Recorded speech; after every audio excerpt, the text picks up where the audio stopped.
जय हिंद दोस्तों, आज मैं फिर के सामने लेकर आया हूँ इंडियन ज्योग्राफी सीरीज का एक अगला लेक्चर। दोस्तों इस वीडियो में देखिए हम इंडियन ज्योग्राफी के अंतर्गत यदि हम आपको बताएं तो पढ़ तो रहे हैं क्लाइमेट यानी कि भारतीय जलवायु पढ़ रहे हैं, लेकिन भारतीय जलवायु जो है ना दोस्तों वो काफी थोड़ा सा बड़ा टॉपिक है, इसलिए इस टॉपिक के अलग अलग पार्ट लेकर हम आपके सामने आ रहे हैं।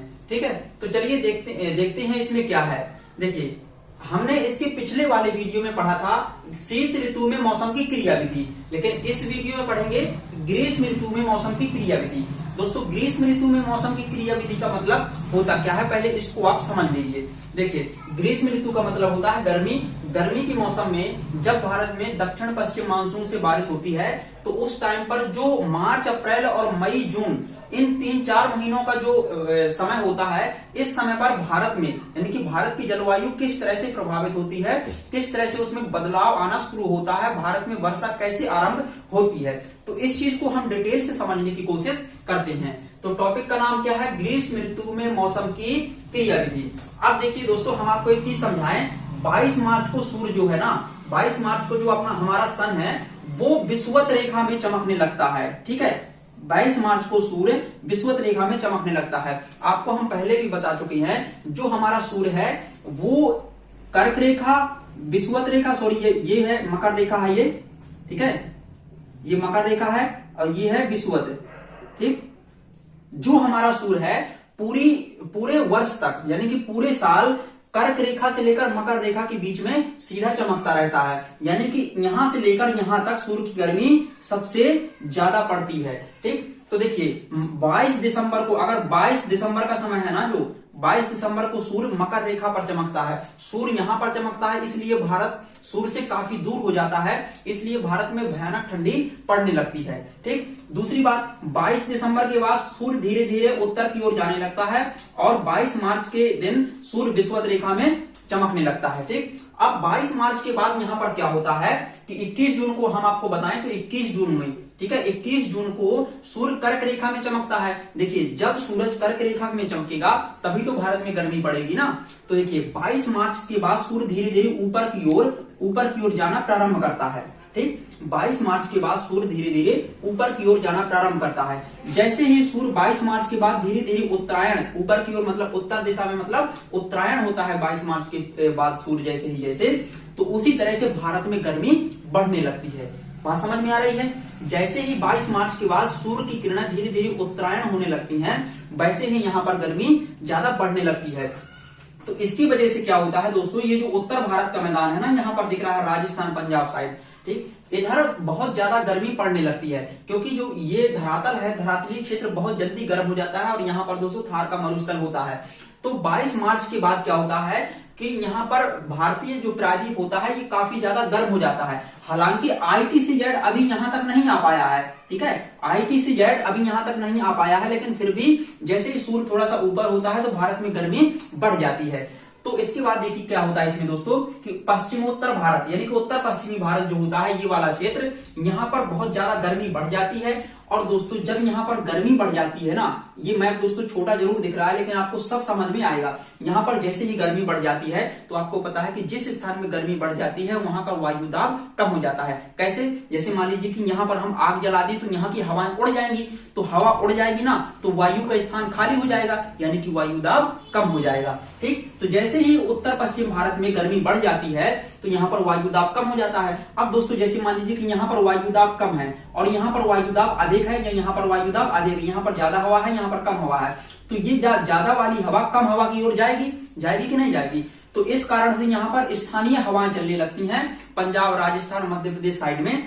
तो स्थानीय हवाओं को दोस्तों हम लोग लू बोलते हैं, जो कि मार्च अप्रैल में चला करती हैं। ठीक, तो यदि आपसे पूछे कोई कि मार्च अप्रैल में मौसम की क्रियाविधि क्या होती है, तो आपको सीधा सा बता देना है कि 22 मार्च के बाद सूर्य विषुवत रेखा से उत्तर की ओर जाने लगता है, जिस कारण से पश्चिमोत्तर भारत गर्म हो जाता है और जिसकी वजह से पंजाब, हरियाणा, मध्य प्रदेश साइड में यहाँ पर क्या होता है, यहाँ पर लू चलने लगती है, स्थानीय हवा चलने लगती है। क्यों चलने लगती है? क्योंकि गर्मी बढ़ने के कारण यहाँ पर लो प्रेशर हो जाता है। लेकिन दोस्तों ये जो लो प्रेशर है ना, अभी इतना ज्यादा भयानक लो प्रेशर नहीं है, क्योंकि लो प्रेशर जितना ही ज्यादा होगा, लो प्रेशर जितना ही ज्यादा कम वायु दाब हो जाएगा, उतनी ही तीव्र गति से हवाएं चलेगी।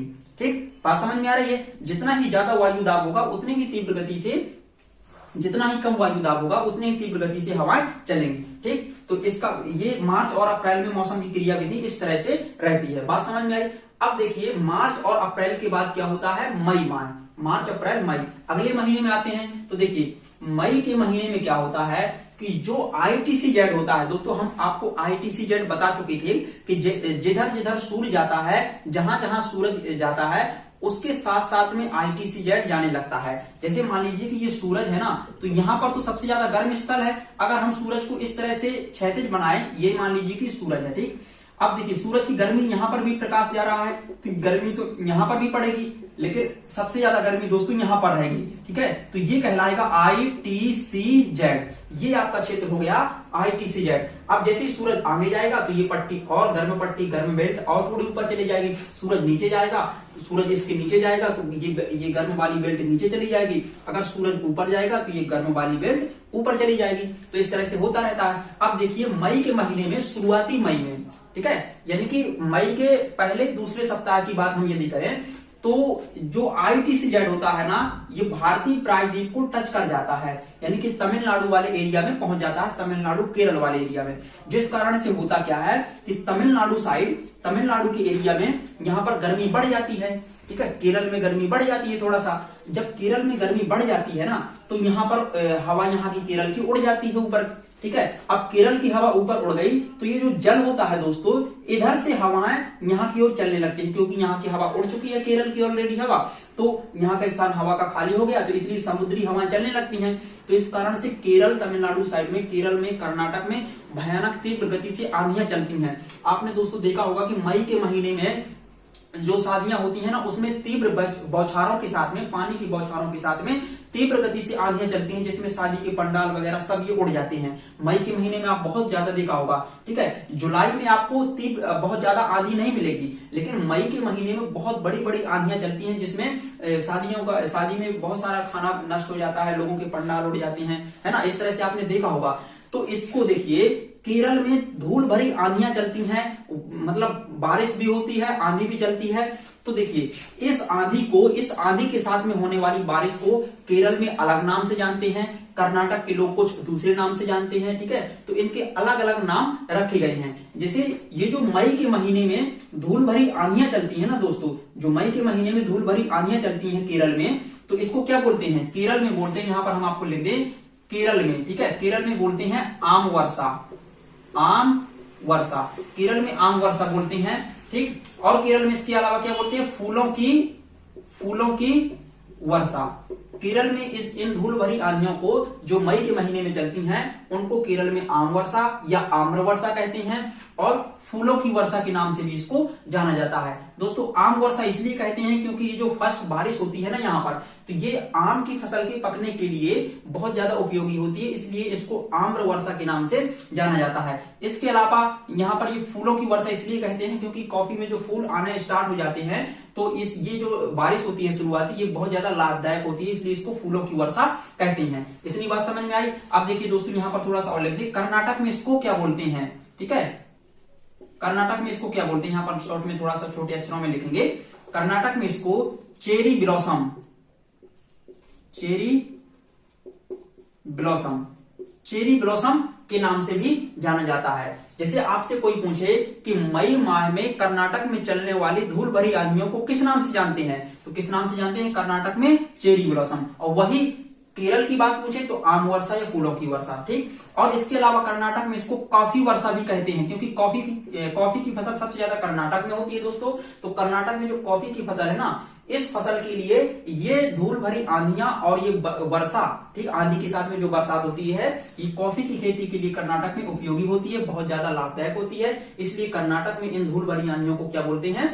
कॉफी वर्षा के नाम से जानते हैं। ठीक, तो ये तो बात हुई मई के फर्स्ट और सेकंड वीक की, लेकिन मई के थर्ड और फोर्थ वीक की, यानी कि अंतिम मई के महीने में, यानी कि मई के अंतिम सप्ताह की बात करें तो जो ITCZ होता है ना, थोड़ा सा और ऊपर चला जाता है। तो ITCZ इधर आ जाता है, इस साइड, यानी कि ये जो पश्चिम बंगाल वाला एरिया दिख रहा है यहाँ पर आपको, यहाँ पर हम आपको डॉट बना के बता रहे हैं, जो पश्चिम बंगाल वाला एरिया है यहाँ पर ITC शिफ्ट हो जाता है। ठीक, इतनी बात समझ में आई।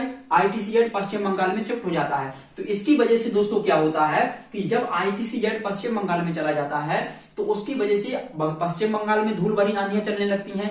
ठीक है, तो मई के अंतिम सप्ताह में पश्चिम बंगाल में जो धूल भरी आंधियां चलती हैं उससे पश्चिम बंगाल में बहुत सारा नुकसान हो जाता है। लोगों के घरों की छत उड़ जाते हैं। ठीक है, जितने भी टीन वगैरह छवि रहते हैं वो सारी चीजें उड़ जाती हैं, लोगों का बहुत ज्यादा नुकसान हो जाता है। इसलिए इन धूल भरी आंधियों को पश्चिम बंगाल में काल बैसाखी के नाम से जानते हैं। किस नाम से जानते हैं? पश्चिम बंगाल में दोस्तों हम यहाँ पर आपको मिटा के बता रहे हैं, पश्चिम बंगाल में इनको काल बैसाखी, काल बैसाखी आप लिख सकते हैं कि एग्जाम में क्वेश्चन पूछ लिया जा सकता है कि काल बैसाखी निम्नलिखित में से किस राज्य की विशेषता है। तो काल बैसाखी किस राज्य में आती है? पश्चिम बंगाल में। और यही आंधियां यहां पर भी चलती हैं असम में। ठीक, यही आंधियां असम में चलती हैं। तो असम में इनको क्या नाम देते हैं? असम में नाम देते हैं बोडई चिल्ला। असम में इसको बोडई चिल्ला या फिर बारदोली छीड़ा, बारदोली छीड़ा। असम में इसको बोडई चिल्ला और बारदोली छीड़ा दो अलग अलग नामों से असम में जाना जाता है। तो एग्जाम में पूछा जाए कि जो मई के अंतिम सप्ताह में या मई के महीने में असम में चलने वाली स्थानीय वर्षा को, असम में होने वाली स्थानीय वर्षा को जो तीव्र तूफानों के साथ में होती है बारिश, आंधी के साथ में जो बारिश होती है उसको किस नाम से जानते हैं? तो बोडई चिल्ला और दूसरा नाम है बारदोली छीड़ा, दो नामों से जानते हैं। असम में काल बैसाखी चलती है आपकी पश्चिम बंगाल में। ठीक है, चेरी ब्लॉसम और कॉफी वर्षा होती है आपकी कर्नाटक में, फूलों की वर्षा और आम वर्षा होती है आपकी केरल में। तो इस तरह से ये बारिश होती है मई के महीने में। ठीक, मई के महीने में इतनी बात समझ में आई दोस्तों। अब देखिए मई के बाद आता है अगला महीना जून।